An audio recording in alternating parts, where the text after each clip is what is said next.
이번 시간에는요, 짧게 스타일에 대해서 한번 정의를 한번 해보도록 하겠습니다. 스타일, 말 그대로 앵귤러의 템플릿에다가 스타일 시트를 적용하고자 한다. CSS 클래스를 적용하고자 한다. 어떤 방법을 쓸 거냐라는 거죠. 그래서 스타일은 그냥 컴포넌트에서 사용할 CSS를 지정하는 영역이고요. 이제 add component decorator의 styles하고 이미 몇 번 보셨죠? 스타일 URLs를 사용해서 특정한 컴포넌트에 해당 컴포넌트에서만 사용되는 어떤 스타일이라든가 스타일들을 정의를 해줄 수가 있습니다. 그거는 스타일스를 사용해서 직접 CSS에 이제 스타일스를 통해서 직접 CSS의 속성과 속성 값들을 지정해 줄 수 있고요. 스타일 URLs는 그냥 말 그대로 CSS 파일을 따로 외부에 두고 그 CSS 파일을 지정해 줄 수도 있습니다. 해서 스타일이라는 거는 컴포넌트의 스타일이에요. 컴포넌트의 스타일인데요. 캡슐라라고 제목을 정해놨죠. 캡슐라. 이 캡슐라가 재밌는 건데 일반적으로 이제 하나의 HTML 문서를 만들고 제일 많이 하는 작업 중에 하나가 헤드 태그 영역에 현재 문서, 현재 도큐먼트에서 사용되는 CSS 파일을 등록을 하는 절차를 많이 사용하죠. 그래서 CSS 파일을 만들어 놓고 그거를 현재 문서에서 사용하고 또 다른 문서에서 사용하겠다. 이렇게. 이 CSS 파일을 해주는데요. 컴포넌트는 컴포넌트 단위로 캡슐화를 진행합니다. 캡슐화는 컴포넌트에서 지정된 CSS는 외부 파일에 또 다른 파일에 영향을 받지 않고요. 즉 해당 컴포넌트 안에서만 사용되는 스타일을 지정을 해줄 수가 있습니다. 그런 거 이제 장점은 그거죠. 그 외부의 스타일에 영향을 받지 않고요. 그냥 해당 컴포넌트에서 나는 ABC라는 이름의 CSS 클래스로 뭔가를 만들어 쓰고 싶다. 그럼 그 ABC라는 이름의 CSS 클래스가 다른 컴포넌트에 영향을 받지 않다라는 거죠. 그래서 나중에 이제 만들어다 보면 언더스코어 이제 의 ABC 이런 식으로 이름이 동적으로 만들어져요. 컴포넌트로 호출할 때마다. 물론 그러한 것을 여러분들이 나는 공식적으로 한번 만들어 놓고 이제 다른 컴포넌트에도 얘를 영향받게 해주고 싶다 할 수도 있습니다. 자, 전역적으로 스타일로 만들어줄 수 있고요. 뭐 그거는 이제 여러분들이 옵션으로 지정해 줄 수 있는데요. 어쨌든 기본은 캡슐화가 돼 있어서 해당 컴포넌트에서만 사용이 되게 한다라는 거죠. 그래서 어쨌든 해당 컴포넌트에서만 사용되는 스타일이 필요하다. 전역으로 사용되는 건 어디에다 놓으면 돼요? 마스터 페이지, 즉 이제 레이아웃 페이지에다가 한 번만 등록을 해놓으면 전체 모든 컴포넌트, 모든 뷰 페이지에서 사용되는 스타일인 거고요. 그렇지 않고 나는 내가 만든 현재 컴포넌트에서만 사용되는 어떤 스타일을 해주고 싶다. 그러면 어떻게 한다? 해당 컴포넌트에 이제 스타일 또는 스타일 URL을 사용해서 스타일 URL을 사용해서 해당 컴포넌트에서만 사용되는 스타일을 따로 지정을 해줄 수가 있습니다. 그래서 스타일은 인라인 스타일이라든가 외부 스타일로 두 가지 방법을 쓸 수 있어요. 인라인 스타일은 스타일스를 사용해서 직접 내부에다 스타일 정의하는 거고요. 외부 스타일은 스타일 URLs를 사용해서 CSS 파일을 따로 만들어 놓고 외부에다 만들어 놓고 그거에 대해 경로를 지정하는 방식을 사용합니다. 그래서 이제 add component decorator의 styles하고 style URLs를 사용해서 항상 x가 붙는 거 주의해 주시고요. 그래서 s가 붙기 때문에 배열형으로 지정해 줍니다. 배열형으로. 그래서 한 개 이상을 스타일 URL을 사용해서 한 개 이상의 CSS를 콤마를 기준으로 한 개 이상의 CSS를 현재 컴포넌트에서 사용하겠다. 또는 하나 이상의 CSS 속성을 직접 스타일스 안에다가 직접 뭐는 뭐, 컬러는 뭐, 폰트 사이즈는 뭐 등등등 직접 스타일스라는 이름의 속성에다가 지정을 해 줄 수 있습니다. 어쨌든 콤마를 구분해서 여러 개를 지정을 해 줄 수가 있다는 거죠. 자, 스타일에 대한 사용법을 잠깐 보면요. 이런 식으로 돼 있어요. 그냥 스타일스의 배열용으로 여러 가지 스타일의 속성이 들어옵니다. 그래서 스타일스에다 직접 주고 싶다. 그러면 li 태그에 대해서 커서는 포인터로 줘라. 이런 식으로 스타일을 직접 지정을 해줄 수 있겠습니다. 자은탄 편에 콤마 찍고 뭐에 대해서 콤마 찍고 뭐에 대해서 이런 식으로 리스트 아이템에 대해서 커서는 포인터고 세미콜론 이제 폰트 사이즈는 이제 컬러는 이런 식으로 여러 개를 이제 줄 수 있는 것을 또 여러 개 콤마로 찍어서 여러 개 줄 수 있다는 거죠.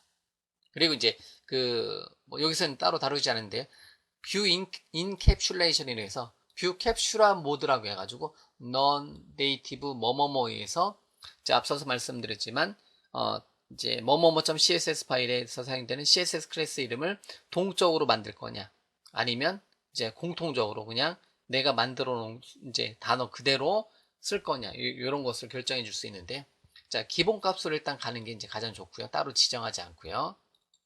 그리고 이제 전역적으로 이제 사용이 되겠다면 뭐뭐뭐.css 파일에 놓고 레이아웃 페이지에다가 index.html 페이지에다가 등록을 해주는 것을 권장을 합니다. 그 다음에 이제 그 앵귤러에서 전역적으로 사용되는 스타일들은요, 크게 두 가지가 있어요. 그래서 이제 머티리얼이라고 했고요. 이거는 이제 앵귤러 팀에서 만든 CSS 프레임워크다라고 보시면 되는 거고요. 그 다음에 전통적인 CSS 프레임워크의 최고 강자인 부트스트랩이 기본적으로 내장이 되어 있습니다. 참고적으로 그냥 부트스트랩 자체가 기본적으로 내장되어 있고요. 머티리얼은 어떻게 보면 이제 구글의 이제 어디에서 앵귤러 팀에서 만든 또 다른 어떠한 이제 CSS 프레임워크고요. 근데 참고적으로 이제 저 같은 경우는 이제 머티리얼보다는 제 강의에서는 부트스트랩을 사용합니다. 부트스트랩을 사용하고요. 부트스트랩 현재 시점에서는 버전 3.0, 3점 버전하고 4점 버전을 사용해 줄 수 있는데요. 그래서 이제 부트스트랩은 3.x 버전이 이제 기본 버전으로 비주얼 스튜디오 기반의 템플릿이라든가 아니면 앵귤러 CLI를 사용한다든가 했을 때 동일하게 이 부트스트랩을 사용을 해줄 수가 있습니다. 그래서 전역적인 어떠한 공통 CSS 클래스를 사용해주는 CSS 프레임워크는 부트스트랩이 있습니다. 그리고 머티리얼도 있는데요. 머티리얼을 기본으로 이제 하시는 분들도 있겠지만 어쨌든 저는 그냥 이것도 워낙 많다 보니까 CSS 프레임워크, CSS 라이브러리들이 워낙 많다 보니까요. 저도 이제 한 가지에 이제 포커스를 맞추다 보니까 저 같은 경우는 이제 부트스트랩을 기본으로 사용을 하고 있습니다. 역시 이제 부트스트랩 같은 경우도 2.0 버전 때 강의라든가 3.0 버전 때 강의도 기초 입문 강의도 제 목소리로 되어 있는 게 있으니까요. 저는 어쨌든 부트스트랩을 기본으로 사용을 하고 있습니다. 자, 그러면 기본적으로 어떠한 이제 웹상의 어떠한 컴포넌트를 표현해 주는 방법들이 굉장히 많이 있습니다. 예, 굉장히 많아요. 너무 많아요. 그래서 여러분들이 부트스트랩 이외에 앵귤러를 사용하고요. 앵귤러를 사용할 때 필요한 추가적인 CSS 라이브러리들 또는 프레임워크들이 굉장히 많이 있습니다. 프라임엔지라든가 NG 부트스트랩이라든가 위즈모라든가 캔도 UI 등등 이제 데브 익스프레스 등등등등등 굉장히 많은 CSS 라이브러리들이 있어요. 즉 싱글 페이지 애플리케이션을 만들 때 기본적으로 사용하는 게 우리가 앵귤러를 사용하면서 이제 제 강의에서는 서버 따는 ASP.NET Core를 사용하고 클라이언트 따는 앵귤러를 사용하는데요. 그 외에 기본으로 내장되어 있는 거는 부트스트랩이 기본으로 내장되어 있어서 부트스트랩을 쓰는데요. 그거 외에 어떠한 구성 요소들 있잖아요. 컴포넌트들. 특정한 이제 캘린더를 표현한다든가, 이제 웹페이지에서 캘린더를 표현한다든가, 이제 어떠한 이제 버튼을, 이제 예쁜 모양의 버튼이라든가, 아니면 드롭다운이라든가, 이런 것을 표현해 주는 게 기본적으로 부트스트랩에서 제공해 주는 것 이외에 추가적인 기능들은 현재 화면에 보이는 여러 가지 어떤 추가적인 이제 라이브러리들, CSS, 이제 앵귤러에서 사용해 줄 수 있는 CSS 라이브러리들, CSS 모듈들을 사용을 해서 꾸며낼 수가 있습니다. 자, 이런 건 어떻게 보면 프라임엔지 같은 경우도 하나의 강의 레벨이에요, 얘네들은. 그냥 간단하게 이제 한 개로 설명을 줄 수 있는 게 아니라 강의 레벨입니다. 이제 한 개의 과목 레벨로 그만큼 규모가 크다라는 거죠. 그래서 여러분들이 추후, 지금 이제 얘네들에 대해서 고민하실 필요는 없고요. 여러분들이 앵귤러하고 부트스트랩하고 사용해서 싱글 페이지 애플리케이션 만들어 놓고요. 특정한 컴포넌트를 나는 여기 캘린더를 좀 더 예쁜 걸 쓰고 싶어. 그러면 이제 그때 가서 여러분들이 한번 추가적인 앵귤러에서 사용해 줄 수 있는 캘린더 중에서 좀 예쁜 게 뭐가 있을까요? 이제 요것을 한번 검색을 해 보시는 게 좋습니다. 여기는 이제 화면에 빠져 있는데요. 앵귤러 안에서 또 다른 자바스크립트, 이제 기존의 이제 jQuery를 사용을 해 줄 수가 있어요. 그래서 이제 jQuery를 포함을 시켜 줄 수 있는데요. 그러면 이제 약간 이제 용량이 늘어나는 건 있겠지만 어쨌든 jQuery를 앵귤러에다가 포함시켜서 이제 호출해 줄 수도 있습니다.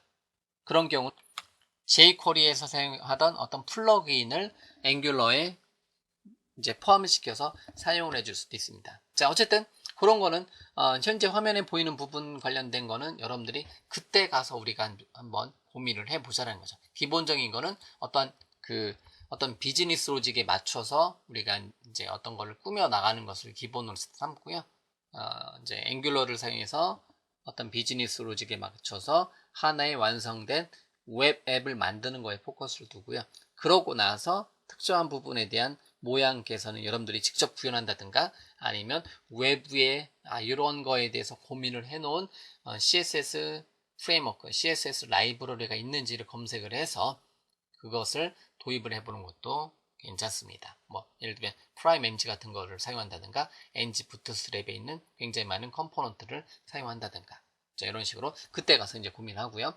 자, 어쨌든 간단하게 CSS 클래스 이제 그 앵귤러 페이지에다가 스타일과 스타일 URLs를 사용해서 직접 스타일을 적용한다든가 스타일이 적용된 CSS 파일을 연결한다든가 이 두 가지 개념에 대해서 일단 먼저 정리를 하고요. 계속해서 앵귤러에 대해서 스타일을 사용하는 방법까지만 일단은 언급을 해드리고요. 이거에 대해서 계속해서 코드 레벨로 공부를 해나가도록 하겠습니다.